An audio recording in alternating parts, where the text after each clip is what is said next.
Samantala, ito naman po, patuloy na tumataas ang bilang ng HIV cases sa bansa. Ayon po sa Department of Health, mahigit 5,500 ang bagong kaso ang naitala.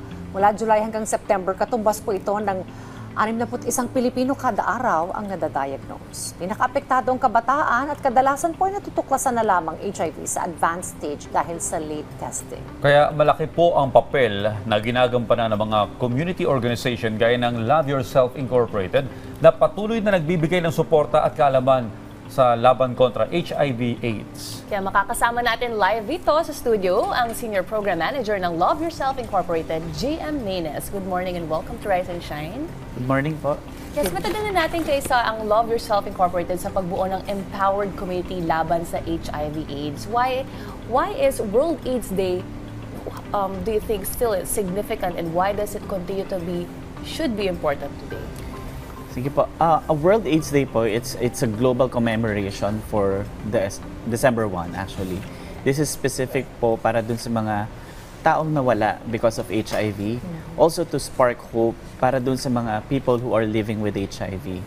This is also important po para marinig ng community, ng mga leaders ng mga bansa, ng mga government, kung ano pa yung kailangan ng community, specifically po doon sa pag-address ng HIV sa Pilipinas. Pag-usapan natin, sir, yung root cause. Para po sa kaalaman ng ating mga kababayan, sa inyo pong datos, ano po yung mga pangunahing dahilan kung bakit mas tumataas yung HIV cases sa ating mga kabataan? Specific po sa mga bata, no? Wrong information, very important. Talagang unang-una po sa listahan, wrong information. And yung access po nila sa mga information, yun nga, maaring maling information yung nakukuha nila, or it can be something na hindi nila ma-absorb pa because they are still kids. So, yun po yung mga kadalasan ng mga main reason bakit tumataas po yung kaso sa mga kabataan. Bukod pa po dun yung access nila sa testing with our law, RA 11166, 15 years old and above, pwede na po magpa-test without parent consent. And that's, hindi pa po masyado alam yun ng mga kabataan ngayon. Siguro yun po yung kailangan talaga nating palawakin. And also, access to prevention. Yung prevention po, specific is pre-exposure prophylaxis. There's a medication na pwedeng inumin para hindi mo makuha yung virus. And also, yung mga access to condoms and lubricants and all of that. Yun po. Alright, so yun na ba yung sinasabi mo tungkol sa impormasyon dapat malaman ng mga tao? What are these wrong information na sabi mo, JM, ay dapat sigurong makorek din ng mga siguro misconception rin ng mga tao about this HIV/AIDS? Thank you. Ang pinaka-common po na misconception is yung mga, alam mo yun, pagyakap sa taong living with HIV, hindi mo makukuha yung virus doon eh. There are specific ways para ma-transmit yung virus, but sharing utensils, sharing toilets, hugging, kissing, swimming with others, ito yung mga kadalasan na myth na hindi totoo. Na akala ng ibang tao makukuha pag yun yung ginawa. Alright. Nabanggit niyo po, sir, na yung pag-focus nga sa mga kabataan ngayon, paano niyo sila ini-engage? Lalo na po yung mga Gen Z na para maging mas bukas sila dito, ano yung mga kasalukuyang projects and activities ng Love Yourself para sa kanila? Sa Love Yourself po, we've created community based na mga approaches. Across the Philippines po, together with the OH, we have a project with external funding po, and we have community centers, actually mga 50 community centers across the Philippines. So these are safe spaces po na talagang maaring puntahan ng mga tao. Kadalasan mga Pilipino, mababa yung kanilang health-seeking behavior. So, mas gusto nila yung peer-to-peer na approach. So, yung mga community mobilizers talaga yung nakiki-reach sa kanila para pumunta sa mga centers at doon magpa-test. Well, bakit mahalagang maunawaan ng ating mga kababayan na kapag undetectable yung viral load, hindi na ito na ipapasa? Bakit mahalaga na consistent yung treatment at adherence para maging undetectable na yung HIV? Thank you po. Very important po na maintindihan talaga ng public yung U equals U. Undetectable, ibig sabihin, untransmissible. So, Kapag ganun po, bababa na yung viral load o yung virus sa katawan ng tao, hindi niya na maipapasa.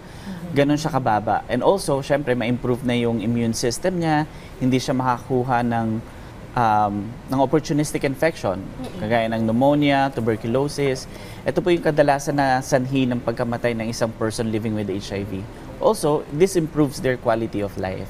And yun yung goal talaga ng medication. Alright, nag-aalok ng libreng HIV testing sa mga Love Yourself hubs. Tell us more about this. Yes po, we have in-facility na mga free HIV testing. So pupunta po sila sa mga Love Yourself hubs and even sa mga partner po natin, social hygiene clinics, city health offices, and champion community centers across the Philippines. Libre po ang HIV testing. Bukod po doon, pwede rin silang pumunta sa Embrace hub. Ito po ay online ordering system. So, hindi na po nila kailangan. May mga tao po kasing ganun eh. Nahihiya silang pumunta sa mga centers. So, they can order it online. It will be delivered to them na hindi nila kailangan magpakita. Yun po. So ngayon po, World AIDS Day. Ano sa tingin ninyo ang pinakamahalagang mensahe na dapat marinig ng mga Pilipino? For me po, this World AIDS Day, ang pinaka-importante po talagang maintindihan at marinig ng ating komunidad is that HIV is still ongoing. Hindi pa po siya tapos. Nakikita po natin sa mga datos, 61 people or individuals are being diagnosed every day sa kasalukuyan. And maaari natin itong mapababa by making sure na tama yung information na naibibigay natin sa public and also maging accessible yung mga testing, treatment, prevention. And bukod po doon, HIV can be eliminated and can be suppressed po dito sa Pilipinas by making sure na compassionate yung approach and empathetic yung approach. Yun na nga eh. Sa mga local government units, kapag tumataas na yung data ng maraming nagkakahawa ng HIV/AIDS, dapat siguro malaki yung parte ng LGU kapag nakikipag-partner sila sa kagayang organization ng Love Yourself. Yes. Does every LGU merong testing hub? Ideally, meron po mga social hygiene clinics kasi bawat isa po yung mga rural health units nila. Meron po yan sila mga testing capability. However, minsan po, limited lang talaga yung may alam na meron doon. So ano po yung next step? Kunwari, nag-positive nga po, lalo po yung mga kabataan. Ano ba yung next step sa mga ganun? So they'll get treatment from there? Yes. They need to pay the treatment or it's also for free? Ano It's po? also for free po because of the DOH and the government supports the free treatment po ng mga PLHIVs. Yun po yung kagandahan. We need psychosocial support before we transfer them to treatment then, of course. Okay. Well, you have social media pages naman that our viewers can check and also connect with you if they also want collaboration, lalo na yung ilang mga organizations and LGU, Yes. they can contact you sa Love Yourself. Dito yung ambassador niyo si Pio Worshpak, di ba? Yes po. Oo. Well, thank Very you active. again sa pagsama po sa amin dito, ang Senior Program Manager ng Love Yourself Incorporated na si JM Minus. Thank you very much. Maraming salamat. Thank you so much po.